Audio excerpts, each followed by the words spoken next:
In the year 479 before Christ, the coalition of Greek cities and the Persian army faced each other in a decisive confrontation. The plain of Plataea in Boeotia was the chosen place to define the future of Hellas. After the great naval defeat at Salamis in 480 BC, the Persian king Xerxes returned to Asia with most of his forces, leaving in Greece a numerous contingent under the command of Mardonius. The objective was to consolidate Persian dominion over the city-states that had already submitted, and if possible force other important cities, especially Athens, to surrender. Although Xerxes was no longer present, Mardonius still had a considerable army, composed of troops from various regions of the Persian Empire, and some Greek allies, such as the city of Thebes, enemy of Athens. The Persian strategy was based on bringing the war to firm ground and taking advantage of their numerical superiority to force the Hellenes into open battle. For their part, the Greeks had doubts about how to act, especially in Sparta, since many preferred to defend themselves behind the Isthmus of Corinth. However, Athens had been devastated by the Persians, and its population demanded a forceful response. The need to cooperate became clear when Mardonius offered separate truces to the Athenians, with the promise of rebuilding their city if they abandoned the Spartans. Athens rejected that proposal and asked Sparta for help. Finally, a broad pan-Hellenic coalition was formed with the purpose of facing Mardonius in a definitive combat. According to sources of the time, mainly Herodotus, the allied army numbered tens of thousands of hoplites, plus a number of light auxiliaries. Mardonius, after wintering in Thessaly, to the north, decided to move toward Boeotia and Attica in the spring of 479 BC. His purpose was to invade the Athenian region again, hoping that the Hellenes would come to defend it. Thus, he placed his camp in the vicinity of Thebes, hoping to provoke the Greeks. Meanwhile, the allied contingents, with Sparta and Athens at the head, assembled. Supreme command fell to the Spartan regent Pausanias, supported by Aristides as an influential leader of the Athenians. The choice of Plataea was due to the fact that it was a city loyal to Athens, situated near Mount Cithaeron, and with access to water sources. There, the terrain allowed the Greeks to better protect themselves from the Persian cavalry, which needed open space to maneuver. For this reason, they positioned themselves in higher zones, trusting that the hoplite infantry would prove more effective in frontal combat if it was not flanked by cavalry. The Persian army included a great variety of troops: Persians with bows and short spears, Medes, Sogdians, Bactrians, in addition to certain Greek contingents allied with Thebes. That of the Hellenes was composed mainly of heavy hoplites from Sparta, Athens, Corinth, Megara, and other polis, who organized themselves in compact phalanxes. The exact number is uncertain, but many sources speak of more than 100,000 combatants in total, counting both sides. Before the main clash, there were several days of probing. The Persian cavalry, commanded by a general called Masistes, launched incursions against the Greeks to cut off their water supplies and force them to descend from the slopes of the mountain. These attacks consisted of mounted archers and horsemen who shot arrows from a distance, hoping to unbalance the Hellenic formations. The Greeks, for their part, maintained a defensive posture. Sparta and Athens coordinated the supply, although it was complicated, since the Persians had control of much of the plain. In one of those skirmishes, the Greeks achieved a small victory when they brought down and killed Masistes, generating laments in the Persian camp. This event raised Hellenic morale, as it demonstrated that the enemy cavalry was not invincible. Meanwhile, Mardonius sent messengers to different polis to try to attract them with promises of autonomy, but the coalition leaders did not yield. Each day that passed, the tension intensified. the plain remained in the middle of two forces, ready for a clash of great magnitude. The soldiers at nightfall withdrew to their tents or improvised shelters, conscious that a single order could unleash the battle. In the Greek camp, different groups shared bonfires and stories.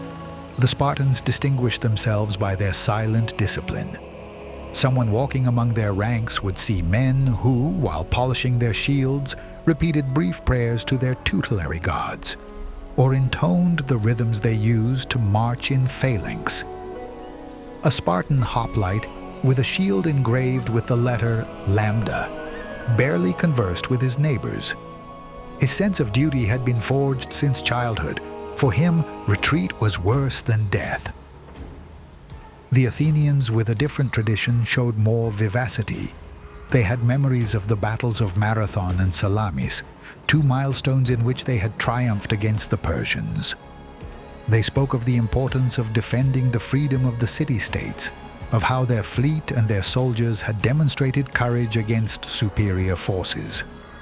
Among them, a hoplite named Eurymedon, who remembered the destruction of his house in Athens, trusted that this victory would serve so that no one else would dare set foot in his city.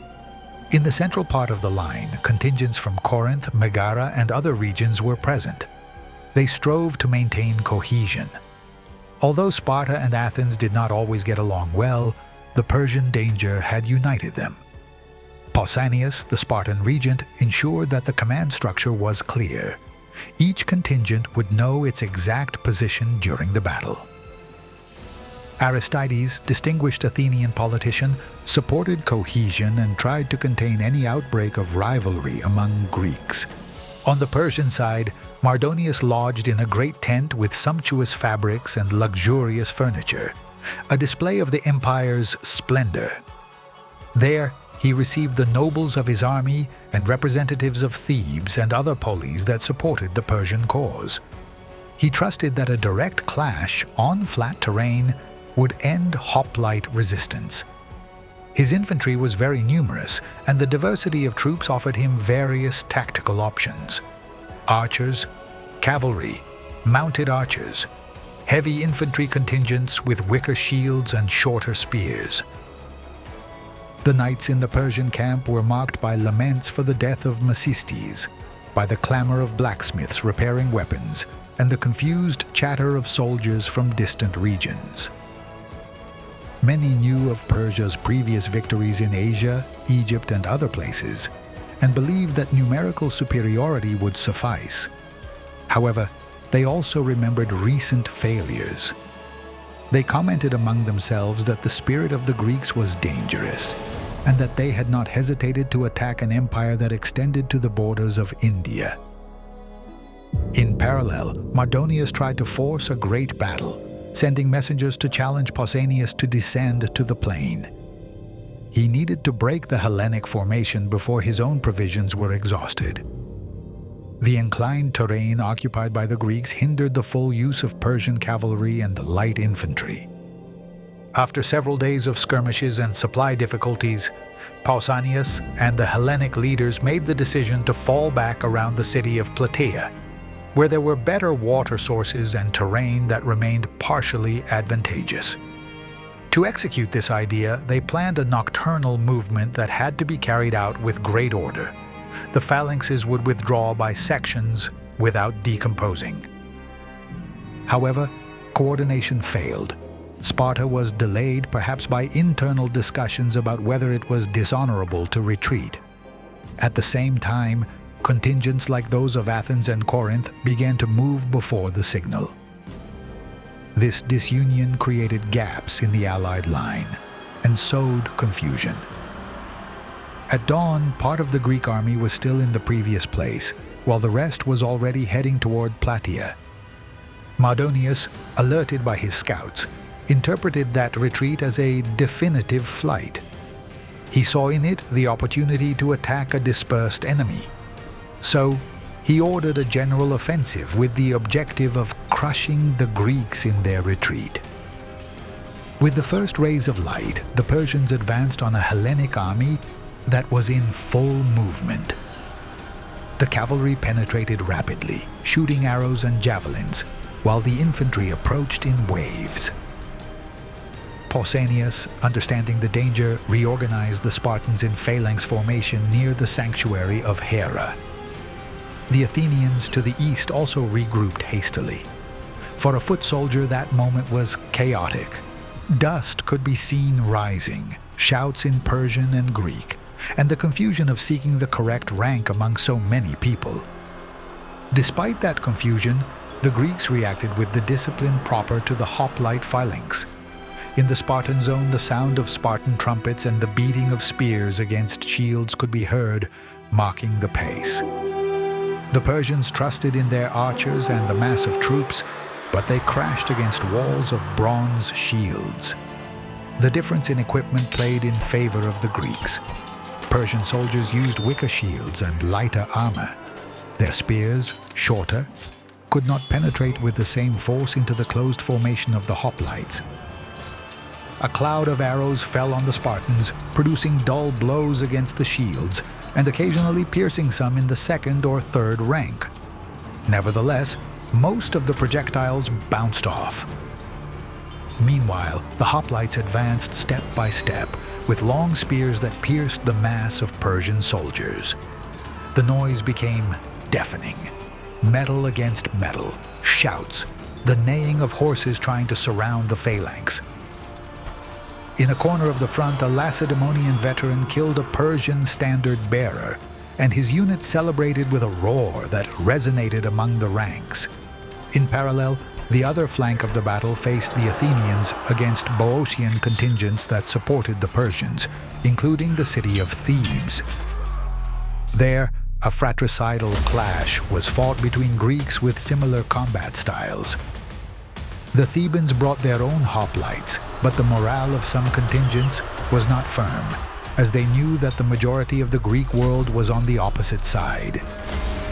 The Athenians, led by Aristides, sustained a hard confrontation. Spears broke and swords took over. The field was covered with dust and blood. An Athenian hoplite with his linen corselet bloodstained thought of his family taking refuge in Salamis, swearing to himself that he would not let the invader dominate his city again. With the help of reinforcements from Plataea, the Athenians finally began to prevail, pushing the Thebans toward the outskirts. In the central zone of the battle, the figure of Mardonius stood out with his elaborate armor and his command position.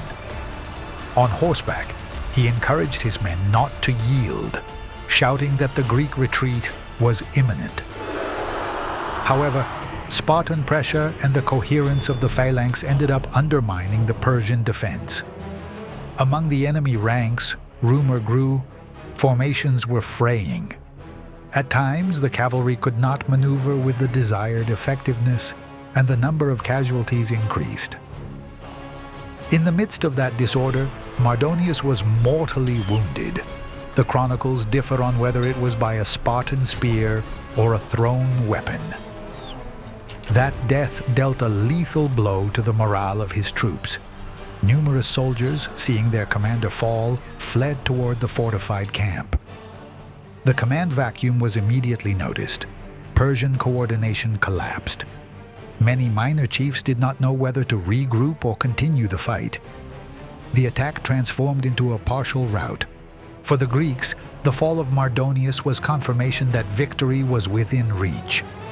The Spartans, focused on maintaining their closed order, advanced with determination. The Persians, lacking a central leader, dispersed.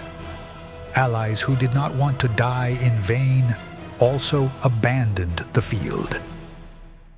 It was the moment when the Hellenic coalition demonstrated its solidity in the definitive blow.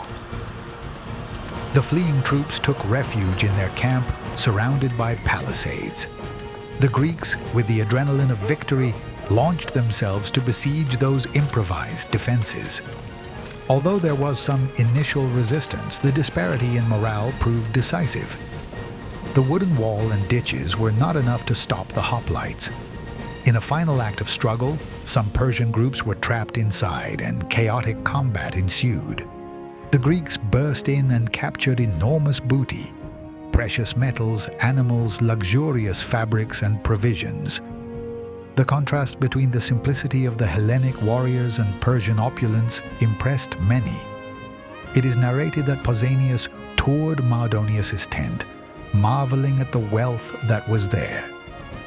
However, he ordered any excess to be contained and discipline maintained. Even so, in the heat of the moment, there was looting and killing, something usual after a great ancient battle. With the camp taken and the Persian army disintegrated, the Hellenic victory was sealed. The groups that escaped from Plataea did so in the form of disorderly flight, without the option of reorganizing a considerable force. The core of the invasion had been destroyed. The Battle of Plataea meant the end of the Persian threat in continental Greece. When the news spread, the poleis breathed with relief. The army that remained after the defeat at Salamis could no longer continue the conquest. For the Greeks, especially Spartans and Athenians, that was a confirmation of the effectiveness of the hoplite phalanx and the determination of the alliance. Plataea thus became the third great symbolic victory after Marathon in 490 BC and Salamis in 480 BC. For Sparta, prestige increased since they had led the campaign under Pausanias, consolidating their image as a terrestrial military power. For Athens, it meant a respite that allowed it to rebuild the city and shortly afterward lead the formation of the Delian League, heading toward becoming the center of a maritime empire.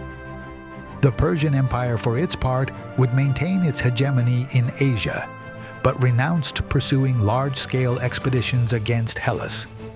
Xerxes' ambitious campaign had ended with an extremely high cost and without success. Thebes, which had collaborated with the Persians, suffered political consequences and was viewed very poorly by the rest of Greece for years. After the combat, the Greeks buried their dead with honors. The Spartans, faithful to their custom, paid tribute to each fallen warrior. The Athenians did likewise with their warriors and erected a commemorative trophy, part of the usual practice in victories. The plain of Plataea displayed remains of broken shields, scattered weapons, and bodies that lay in the dust, a compelling vision of the harshness of war in antiquity. Some common soldiers who had survived the clash wandered through the field in search of friends or relatives. A Corinthian hoplite with a hardened face said he had seen an Asian contingent flee that he could not pursue due to extreme exhaustion. A Persian archer, straggling and wounded, let himself fall against a trunk, awaiting an inevitable end. In the minds of many persisted the mixture of exhaustion, relief, and sadness upon seeing the high number of victims.